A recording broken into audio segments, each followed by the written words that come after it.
Dr. Jessica Ash here. Today I have the wonderful honor of speaking with a friend I have had for over 30 years. We both have children.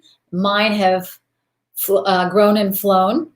And I would like to welcome to the stage Anke Schmidt-Sperling. Hello, Welcome. Thank you for having me. Welcome. I'm so happy to see you. Me too. Well, do you want me to introduce myself? Tell us a little bit about yourself first. Okay, I'm Anke Schmidt-Sperling. I live in Cologne, Germany. So excuse my English because I haven't been talking English for a very long time. I haven't seen Jessie for a long time. But I'm 50 plus. I have 3 kids. My youngest is 13. My first one is 20. He just moved out. He is studying law in Cologne. My second, a daughter, is 18. She just graduated from high school here in Germany. She's waiting for a place to study medicine and is a handful right now because she has nothing to do. The little one is in grade 8. I'm happily married since 21 year, I guess.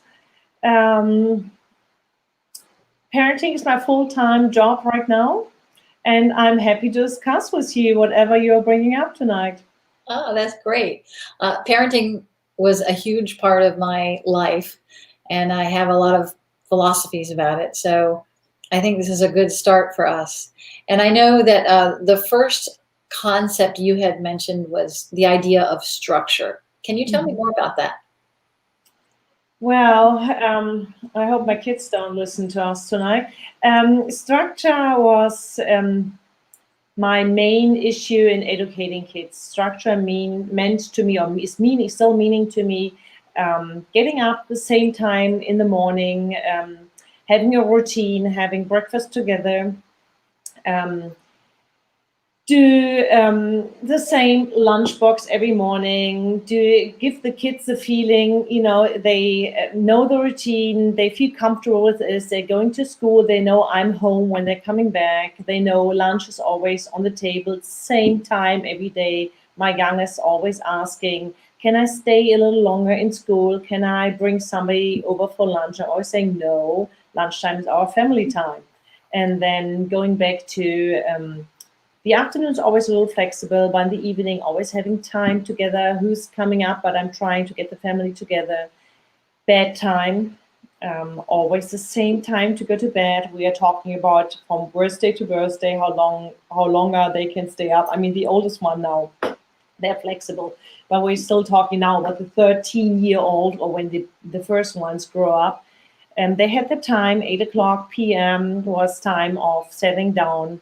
Structure of cellular phone, when do they stop watching TV, how much TV is allowed, but I can go on. So structure means structure the day, having specific things in the day which always come back every day. Weekend are different, but Monday through Friday, which is always the same. So I have the feeling the kids feel comfortable with this, give them stability.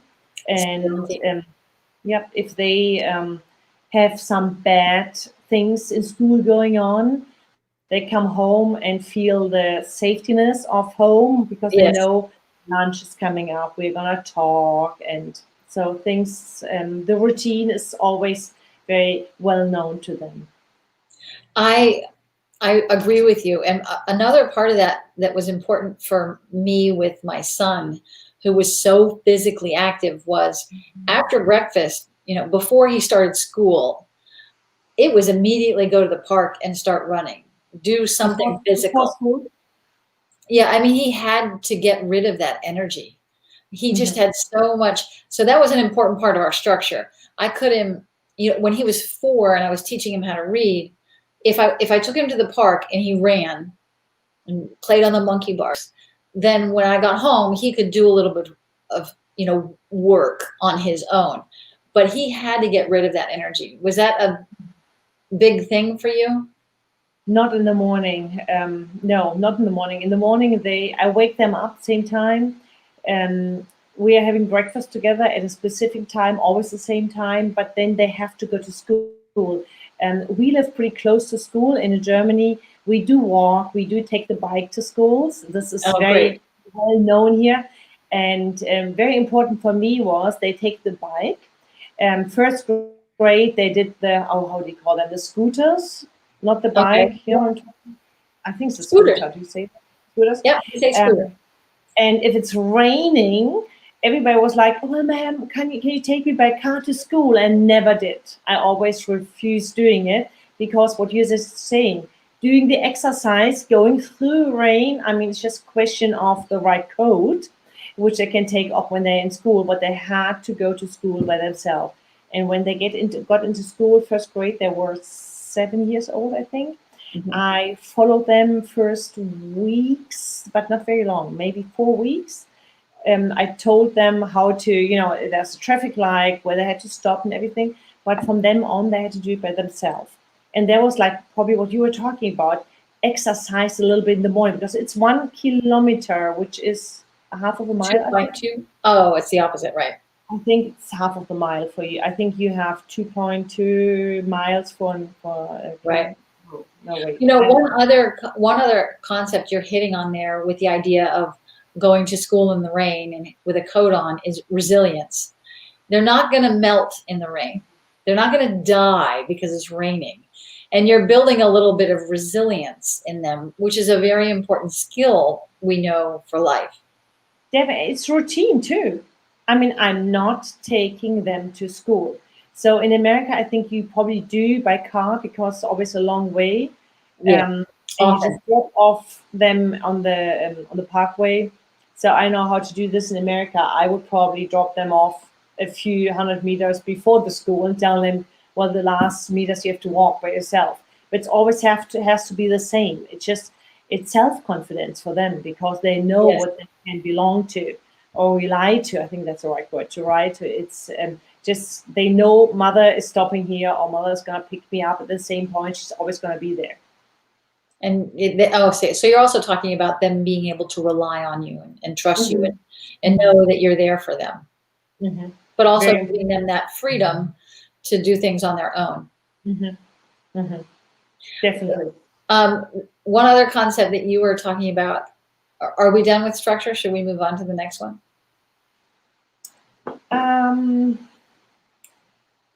Well, we're talking about going to bed as well later, right? That structure as well. I think the going to bed thing is a big thing in parenting, but we can do this later. Well, I was going to ask you, actually, I was thinking when you're talking about going to bed, I was thinking about rituals. What are your, like my ritual was, Great. yeah, from day one, I would lay down with them and snuggle and hold them and read, just read. Mm-hmm. And when they were little, they would want the same book 300 times. It felt like, read it again. Yeah, same. Well, I was never laying down because I was a mother, but that's very personal. And my bed is my bed, and the kids' beds are the kids' bed. I was not a mother having the babies in my bed, but that's my sleep is very important for myself. So I always I taught them from the first day. I was a week always in the hospital with the babies. And when we came home, from the day first, they had their own room and their own bed. And I always have a very comfortable chair. And from the first day, as you said, I had an evening routine. That's baby time. Babies always wear this very comfortable clothes on. They actually don't have to change into sleeping suits. I did from the first day, 6, 7 p.m. They were laying on the changing table, and I put on a sleeping suit. A Schlafsack. You gave one to William. Schlafsack, yeah, I know. So that was a routine. 7 p.m. They were a little washing, and they got on their sleeping. What's the English word? Sleeping suits. Schlafsack. Yeah, that's true. But anyway, so that was 7 p.m. And then they got their bottle because I couldn't breastfeed. So they got their milk, whatever source it came from. And I was reading a book just a few pages. And then when they were very, very babies, I didn't start. I think I started when they were 2 months old or 3 months old. And then I put them to their own bed. I didn't, I mean, in the first bed, you could lay down with them, so it's very small. And I left the room. And actually, with all 3 kids, after 4 weeks, they were sleeping through 12 hours a night. That's another thing when they were babies. What do you do getting them through sleeping the night through? Yeah, It's William routine. was terrible. I mean, William would sleep through the night, but to get him to go to sleep on his own he didn't sleep in my bed either, but he was just, I don't know, afraid of being alone. I don't know. It was really hard to get him to go down. And so everybody of my kids has a little toy, a little animal. Oh, yeah. And still, my second and my third, they still sleep with it, still beside them. So that was like replacing mother. They got the little one. But I mean, William was your first kid, and with Fabian, and I did do some mistakes as well. I mean, I didn't leave the room before he fell asleep, or I always left the door open to make him feel comfortable. With the second child coming, the open door was kind of a problem because it was a little noisy in the apartment, but he wasn't able to sleep with a closed door because he was used to it. So with the second child, I immediately stopped doing this, the routine. Yeah. I immediately closed the door always, and she was used to it. She never knew it in a different way. Going to bed, closing the door. So for her, it was never a problem. But I still have William's baby. He had his little snuggly thing.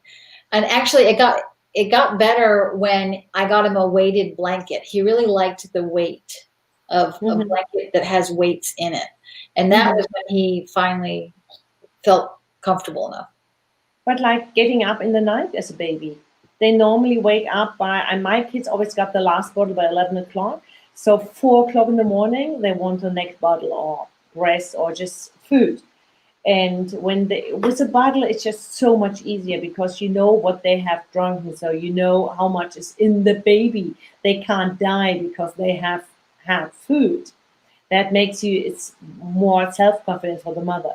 But when I decide with 4 weeks old babies, I have to sleep through, and the baby has to learn it.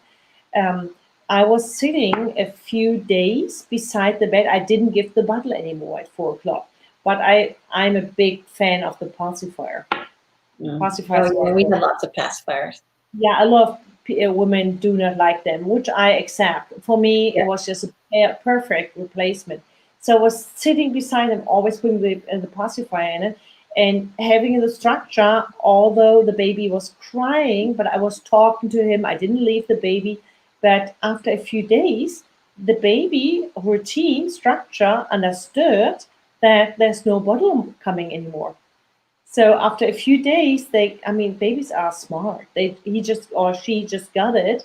There's nothing coming anymore. And it took me just less than a week that they stopped crying at 4 o'clock. So I had 11 till the next morning, 7 o'clock, and then I just extended it. That's fabulous.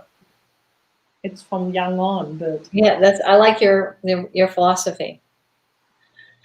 Okay, so the next topic on the agenda was consequences for actions. And there's a phrase, you're free to choose your actions, but you're not free to choose the consequences of those actions. Interesting. We don't have that saying. Yeah. So how does that apply to parenting for you? When my first kid was very easy handling. I mean, he was a prince. He was the first child. He was a boy, and my father just has daughters, and everybody loved finally having a little boy in the family. So he was easy. But then a little less than 2 years later, my daughter came, and she was a rebellion, still is. I hope she's not listening. So she was from young on self-confidence, and I'm smaller than my mother is. And I had to rethink, how do you educate? And I read some books, and there was one book saying, never say, if you do this, then this is going to happen. If and then, these sentences you should never say. But If a kid, I'm saying if two, That's if fine. a person, if a kid does something, the consequence has to relate to what the kid does. So if the kid doesn't behave in the way you want him to behave, like he is just smashing things down because he's very angry, you cannot say, well, because of that, you cannot watch TV tonight. There's no Not related. related to each other. Right. So you always have to relate the Action to the consequence or the yeah. penalty. I didn't want to say penalty. You know, You can say that. I mean, you can say it. That's fine. yeah, I don't like the word penalty, but the consequence has to relate to the action before, which is difficult. So I was really thinking before something happened, I was thinking about what could happen. So I have the right consequence in mind. Because I mean, in this action, you're normally very, what's she doing or what he's doing. So it has to relate to what he just did. And if it's just simple, like you have to clean up what the mess you just did, till right now I'm not coming up with something, but he really or she really has to understand the consequence is because I just did something. I actually used, and I know right now it's 17 years or it's 15 years later, if it's still modern to do it, but it really helped me. In Germany, it was called a quiet share. I think that's how you would translate Okay. it. Like if me as a mother, I never spanked my kids, and I'm really against spanking. That's how you say it, right? Spanking. Yeah. We would call this timeout, I think. Timeout. Okay, time out. That's what I'm saying.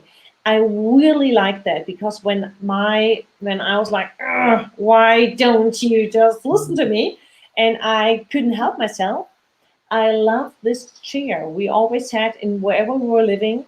I before something happened, I knew where my share or my timeout zone would be, and the kids totally immediately understood it.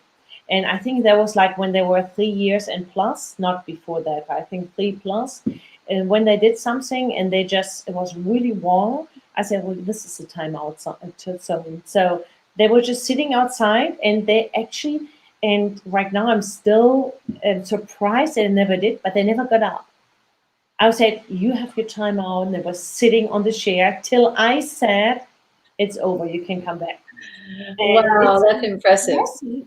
They never got up from the chair. And it's then that's now we're talking about the consequence in yourself. If you really believe that's the right way to do it, you really I think you show it to the children, and the children really understand. Oh, you have not a time to discuss with your mother. You better sit down here and wait till she's saying something else. And we're not talking about hitting or spanking or whatever with the kid. That's it's just meaning consequence. I mean, the kids know there's no way I can get out of it. I better sit here now and just wait. That sounds like a very good philosophy. Well, it's. I think the point is, if you really believe in things, then they're working. Because I had another theory of when they enter kindergarten, they were like 3 years and 3.5. And I told you pacifier was a big thing in my family, and I decided I don't want a kid in the kindergarten. Do you say kindergarten too? Playground, kindergarten. Yeah. Kindergarten is 3 till 6.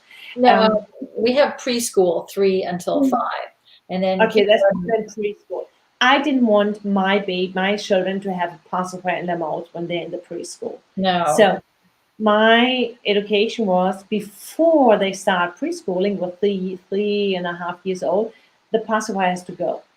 But I was so persuaded of that I really don't want a kid with a pacifier in the preschool that it was working. We had I don't know if you how do you call this in America, but we had the pacifier Fairy. like fairy. Yes. So in the evening, we put all the pacifier in a bowl outside.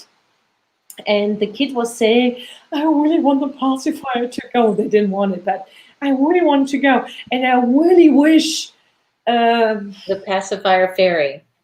Pacifier Fairy is bringing me a big present next day. And I mean, we've talking about months before that about the big present. And surprise, surprise, and the next morning, the pacifier were gone, but the big present was standing in front of our house. And it worked 3 times without any problems. And it's because I wanted it. I really wanted it. Diapers to go. I mean, a lot of parents, the diapers during, I'm just talking, you don't interview me. I talk the whole time. This is great. I'm loving this. This is a Diapers, diapers to go during the day. A lot of my friends, the kids were wearing diapers during the night for 1, 2, 3 more years. I know. I was done with diapers. So the diapers were gone during the day. And 2, 3 weeks later, I was saying, you know what? You can do it. So diapers were gone during the night. I just put in the bed, I put 3 layers of, the stuff which sucks, absorb everything. What I So did, it's what like- I did was when at 11 every night, there's an echo. I would lift them out of bed and they'd be asleep.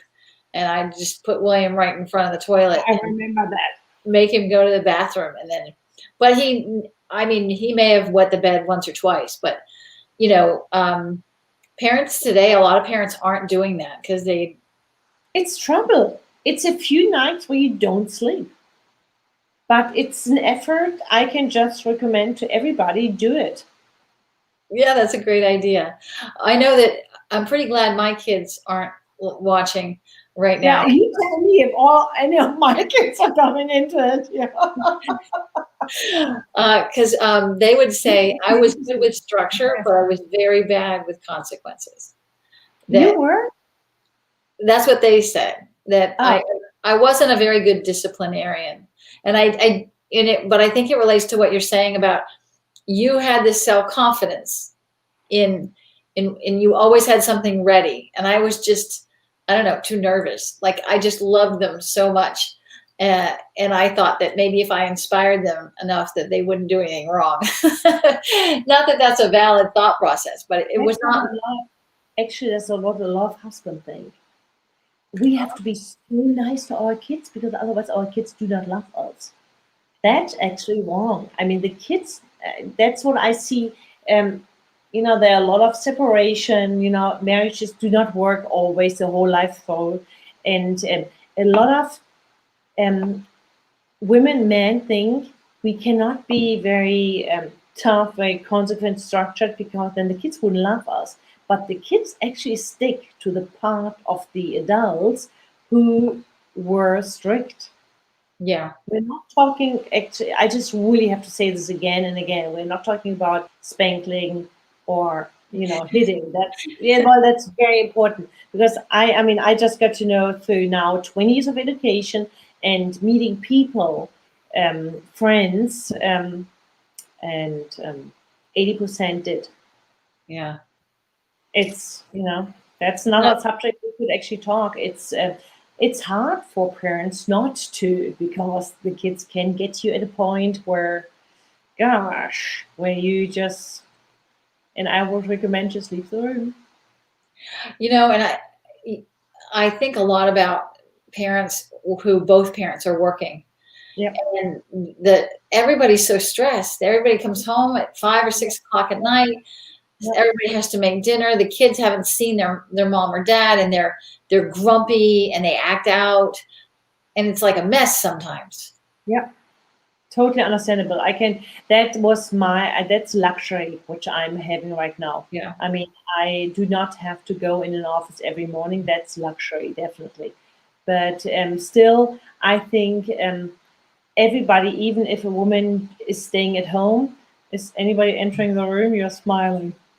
No, I'm getting messages from William. Okay. But still, even me who didn't have to leave house in the morning, you're always coming to a point where the kids know how to get you. And my daughter knew it. And I mean, I was very often close to, I just can't, you know. And I just left the room. I left the room and locked Wow. myself in the bathroom. I mean, there were tears coming in the last 20 years sometimes, but I was like, no, I'm not doing it.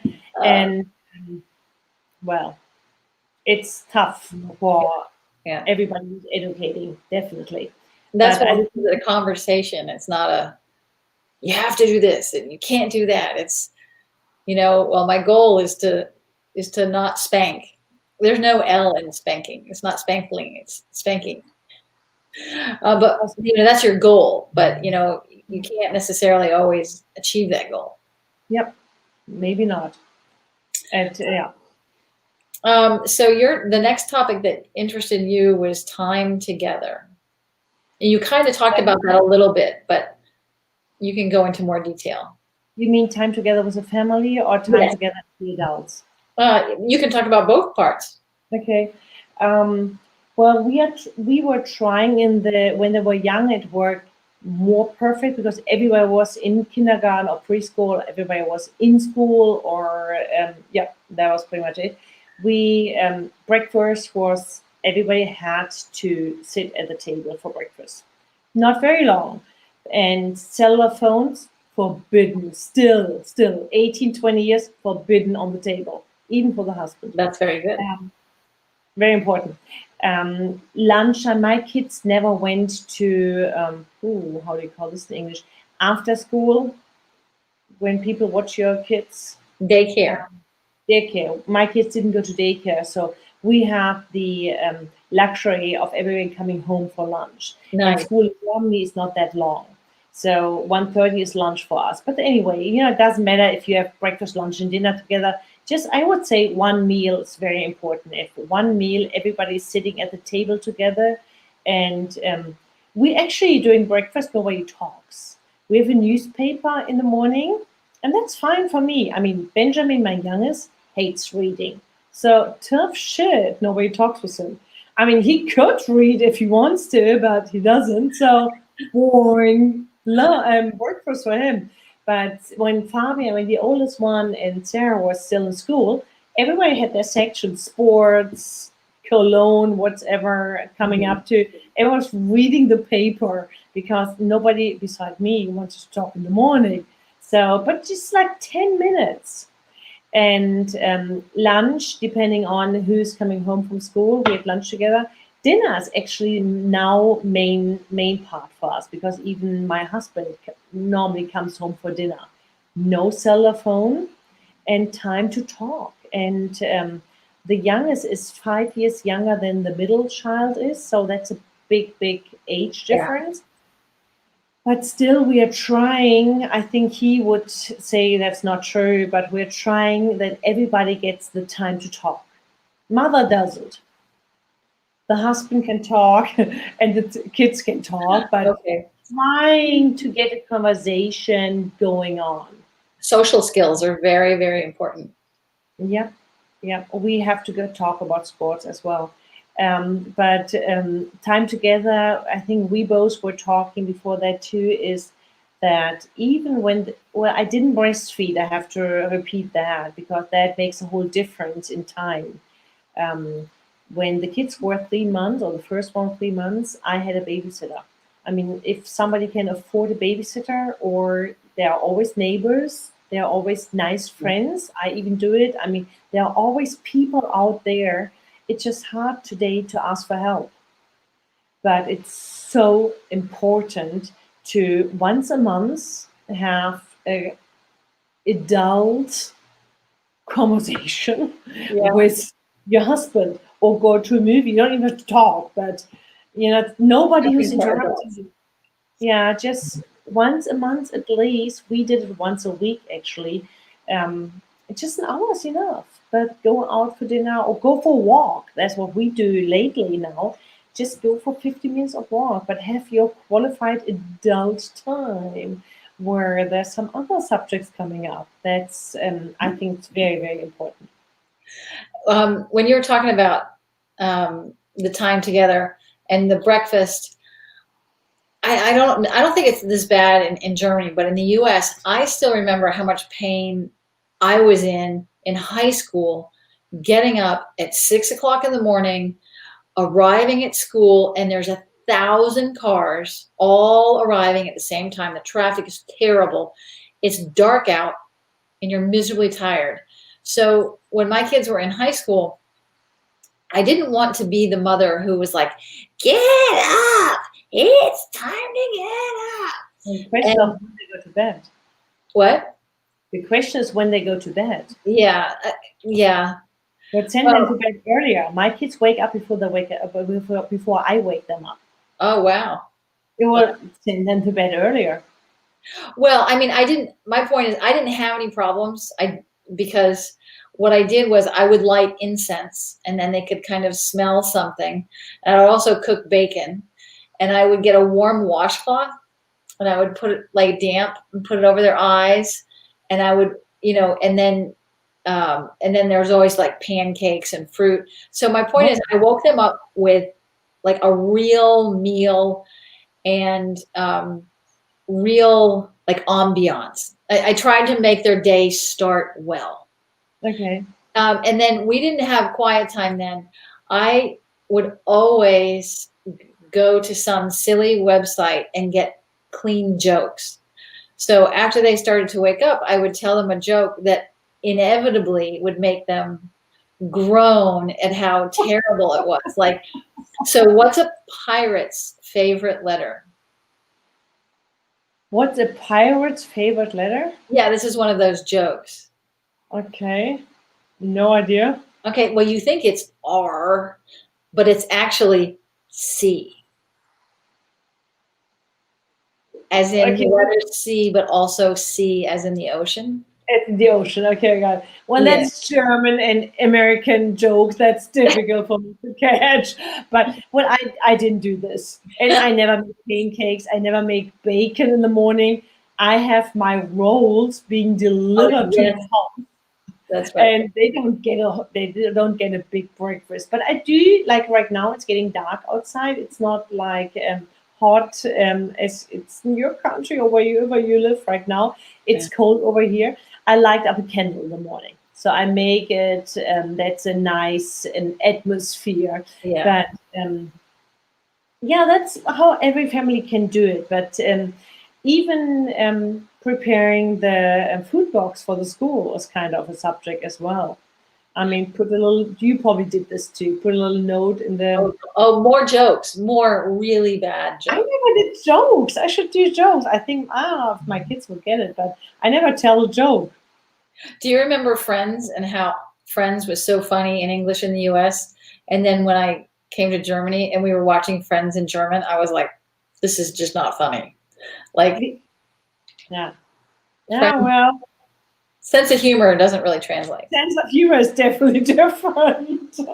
But maybe, I mean, jokes are great. Yeah, well, I never tried that. Yeah. Well, whatever works to make you have some bonding time. Yeah, I think that's a point. And even if they get older, I mean, my first one, I mean, yours too, we both moved out. My first son just moved out. And that's actually interesting in parenting as well. What happens if the kids move out? I mean, like having a routine now, I mean, he moved out in the same city, so that makes it easier. But now every Sunday evening, we have a family dinner. They can choose the restaurant. Yeah, we go out every Sunday. Excuse me? You go out every Sunday. That's nice. We go out every Sunday evening, and actually everybody should show up.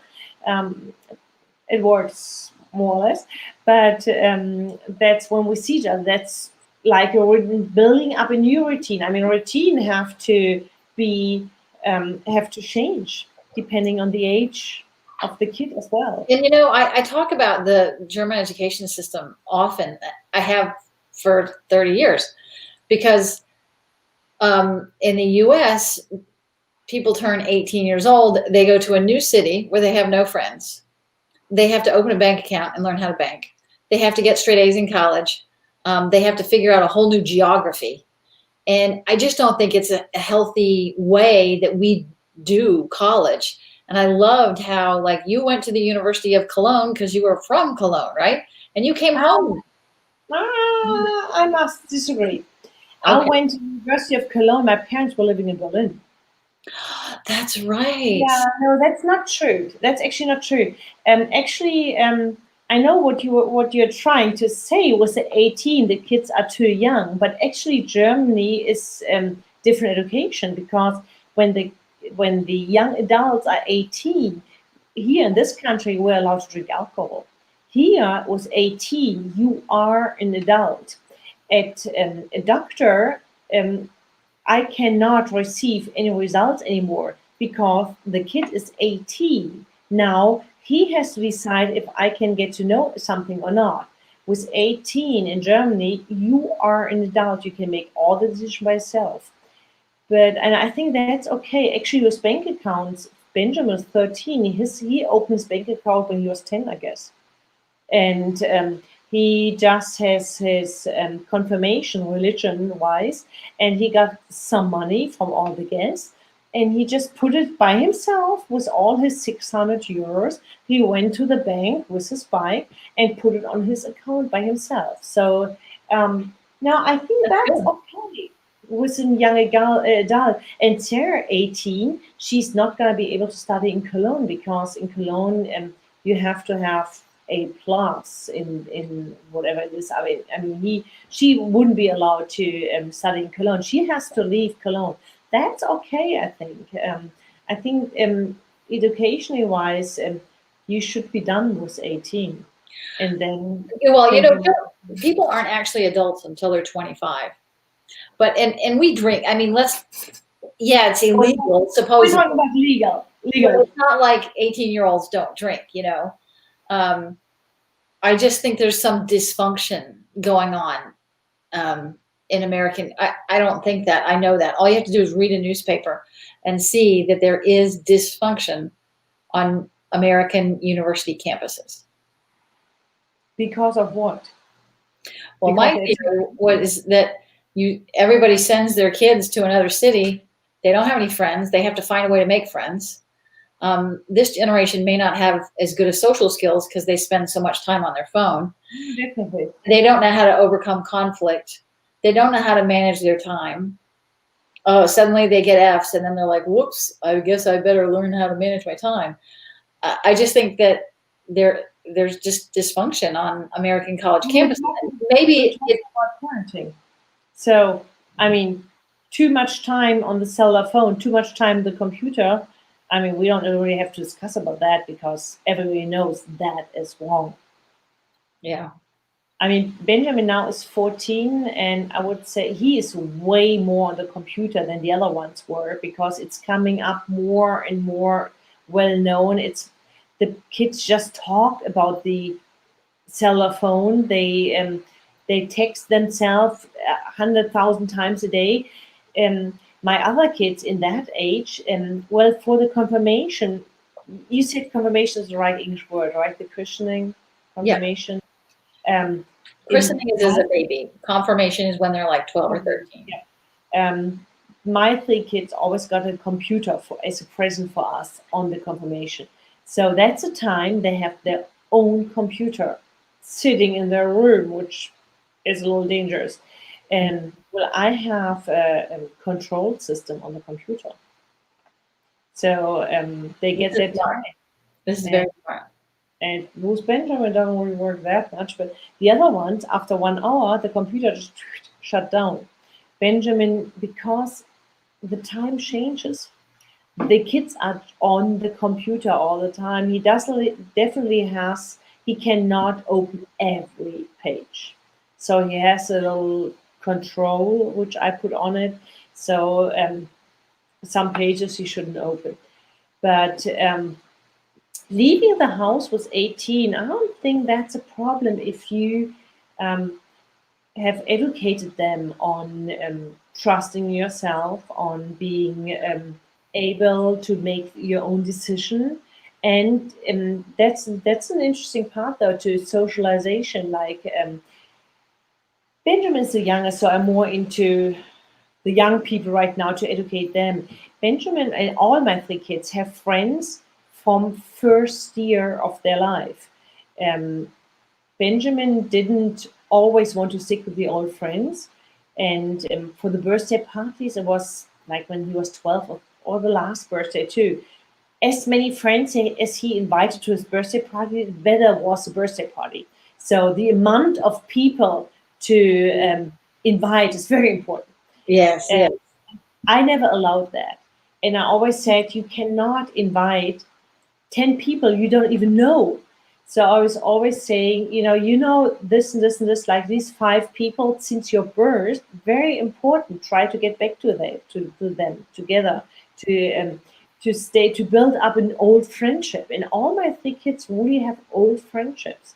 And I don't think if they would leave the city, they would have problems. They would still stick with cell phone, with computer, with their old friends. And actually, if they study in Germany, in the same country, they would ask, do you know, I'm going to Hamburg or to Munich, famous cities for you all too. So I go to Munich, they would ask, do you know anybody, their friends, do you know anybody who is in Munich?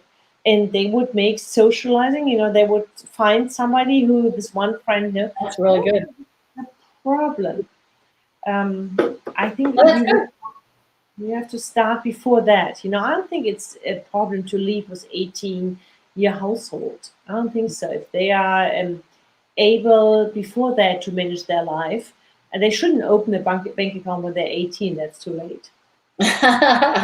Yeah, and maybe I'm just so old. I don't want to look back at being 18. Oh yeah. Well, yeah. Well, we don't talk about that. No, that's not for the today. Definitely not for today. The only thing that I wanted to talk about, I want to talk about 2 different things. One of them was the difference between read those 10 pages, read them, and Books. versus creating a love of learning. And my reading habit with my kids, I mean, we devoured books together. I cried at Harry Potter. One time when they were super young, Sydney was so young, and I was reading Charlotte's Web. It's not like I don't know this story. Everybody knows the story, Charlotte's Web. I'm reading about Charlotte's Web, and she's dying. I just start bawling. I'm crying so hard that I can't even read. William takes the book from me, and he goes, "I'll finish it, Mom."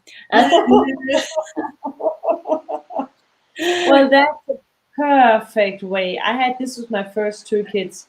Reading, and for them, reading is such an important part of their life. It not always works. I mean, my youngest one, he has not read a book in 13 years. So, what are you doing about that? And I've read a lot of books to him, and I've given a lot of books to him for birthdays, for Christmas, for Easter. But he always said, "Oh, thank you very much." And he starts like the first 2 pages came up, "Mom, I read 5 pages," and that's it. He hates reading. So actually, just today, I got the call from his teacher saying that the way of his expression now in 8th grade should improve a little bit, because now it's time to be able to express and pronounce yourself. So what am I supposed to do? So I actually did it today, saying, you know what, computer is off now by 8 p.m. He goes to bed by 9:30. His computer was actually supposed to be off by 8 anyway, but sometimes, I don't really follow. So I said, now books are gonna start. I mean, at least I want you to finish 1 book. You're 13 years old. It's embarrassing yet that you cannot say, I've read a book. He has not read a book. Not everything works. And we're throwing out a lot of theories there, but I want to tell a really funny story. I don't think I ever told you this. So I volunteered a lot. I think you knew that. I was in their classrooms often. I co-elevated my children. I didn't, people always say, oh, the education system, it stinks. Well, you have to raise your children. Like, the education system doesn't do everything. Yeah. It's not designed to. So I wasn't in the classroom with William on one particular day. And I had Sydney with me, and I got a call from his teacher, and she said, he's in kindergarten. So Sydney was like 2. And she said, can you come in after class to get William? And I was like, yeah, sure. No, that's a problem. And and Sydney was super sick at this point, and she had all kinds of snot. Like, you remember her sinus were always infected. And she used to walk around with a can, and she would spit her phlegm. Yeah. This was before one of her surgeries. And so I get to the school, and I leave her little spit can in the car. I forget about it. So I'm carrying her, and we're getting closer, and all of a sudden, she's starting to get real like this. And we walk into the classroom, and I sit down, and the teacher, and I mean, she was friendly because I did so much volunteer work. She says, I just have to tell you that William, and as she's about to say, mooned the class. Do you know what that is? He stood up on a chair, and he pulled his pants down. Okay. But as she's telling me that, Sydney goes, and she spits phlegm all over the Lego table. Wow. I mean, that's the most humbling story of parenting. But I mean, that stuff happens. That happens. Well, yep. And that's why you're a teacher. You know it before that's going to happen. Yeah. So it's funny. So we were talking about, so the one other thing I think is important. We did have a question, how to make a parent's strategy. Thank you, Shahab Ahmad, for your question. So when I think about, I'm going to call it lighthouse parenting. Some people are aware of lighthouse parenting. What it means is a lighthouse is a beacon, and it shows a boat where not to go. Like, stay away from here because this is dangerous. And I like to think that that's the kind of parenting I was shooting for. And, to give you an example, I always wanted my child to fall down 1 or 2 steps because it hurts, but it's not 15 or 30 steps. And when Sydney fell, it happened to both of them. They fell down 2 steps, and they cried, and they got a little boo-boo. And then they looked at the staircase a little bit differently. Yeah, definitely. And the same, sorry, go ahead. No, go ahead. I mean, I was just the same thing with the stove. I told you that earlier, but you say, William, don't touch, hot, and he's like, what? Yeah, that's really exciting. Yeah. So he touched the stove, but thank God he had a tiny boo-boo on his finger, and he never touched the stove again. Yeah, especially as an educator, I want to think that I talk and they learn. But that's not how humans work. Humans make mistakes, and they fall down, and that's how they learn. And I think, and you as a mother are always in the back.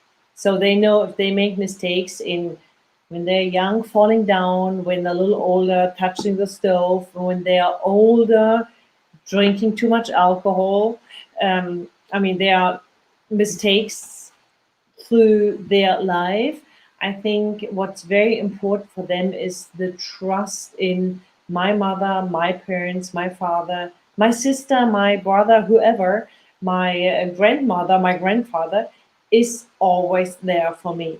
Yeah. I mean, my kids have a great relation to their grandfathers and mother. I mean, if they have a problem, they call them too. I mean, I think that's, what was the question again of the visit of the person who just wrote you? The question, the strategy? How to make a parent's strategy. Strategy. I think when I would put that down to just one sentence is have your kids believe in your mother and your father are always there for you. It doesn't matter what you did.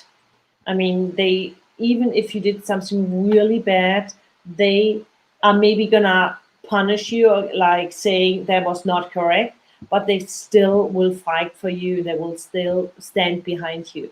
I think the trust and the belief, the love, I think actually that's The most big important. part of the strategy. Yeah. Most important thing. I mean, alcohol is a good subject as well. I mean, I've been telling my kids always, I would just stay away from vodka and all that stuff. I mean, try beer, wine, just do not do this, how do you call this? This liquor thing, Hard liquor. hard liquor thing. I mean, my little, very brave 20-year-old, 18-year-old, he was in the hospital drinking too much. Happens. And I was in the ambulance with him. I was staying there over the night till he woke up. No idea of memories or anything, but and we had some nice conversation afterwards. But actually, that's what was the steps down, falling down. What you just said, and the education is what he went through. I mean, never happened afterwards. Horrible pain. Things just happen. Things they just have, and we both did some mistakes in our life too. That's normal. I don't know what But you're I think the question is, do you learn from your mistakes? I think that's the interesting part. And do you talking have somebody standing beside you? Do you have somebody who you can call and say, Mom, I need your help. I just Yeah. did really something wrong, and then do not just punish, but talk and teach your lesson a little bit afterwards, or the activity talk the lesson by itself. Life is the best teacher. Sometimes, apparently. Well, There's that some questions. Interesting. I don't see the questions coming up to you. I guess I'm the only one that sees them. There's only one. Okay. It's been a quiet evening, but I've had a really good time connecting with you. Me And too. this will be up, so I think that people will post questions over time. Come on. I mean, even from Germany, I'm trying.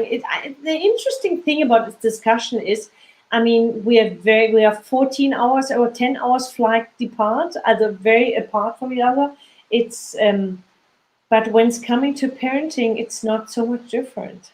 It's No, actually you're on the other side of the world, on the globe, almost, but still, it's with two different languages. But can we sum it up? It's love, I would say, consequence. yeah, Um, I structure. don't like the word structure, strategy. I don't like structure. Actually, that's pretty much it. And it doesn't matter if you're separate, if you're a single mom, single father, if you are happily married, if you're working or not. Um, Yes. I would Well said. say as an adult, you need your time out. That's super, super important. Most of the adults, of the parents, forget that because Yeah, the kids are on the earth now. It's just time for the kids. That's wrong. You need your adult time. yeah, Even if you're separate, I mean, just go out with your girlfriends or whoever. Just spend some time outside and with the kids. Don't sprinkle and take your time. Go to the other room if yeah. you That's pretty want. good. Anger management. Anger management. Anger management. I think that's the most difficult part, actually, of education because they can get you in every. I mean, They get under your skin. definitely. Yeah. It was great talking to you. It was great talking to you. I'm hoping that next time we'll talk about how you, having lived on two continents, you went back and forth to the US and back to Europe for many, many years, how that impacted, how you think that affected your life. Actually, kids of me, one was in New Zealand, one was in Vancouver. That could be a discussion too. Sending your kids abroad. That's a great one. Yeah. Good idea or not a good idea? Sounds good. Well, thank you for being here this evening. And I know it's Thank you very late much for you. for having me. I will see you soon. Definitely. Bye bye. Bye.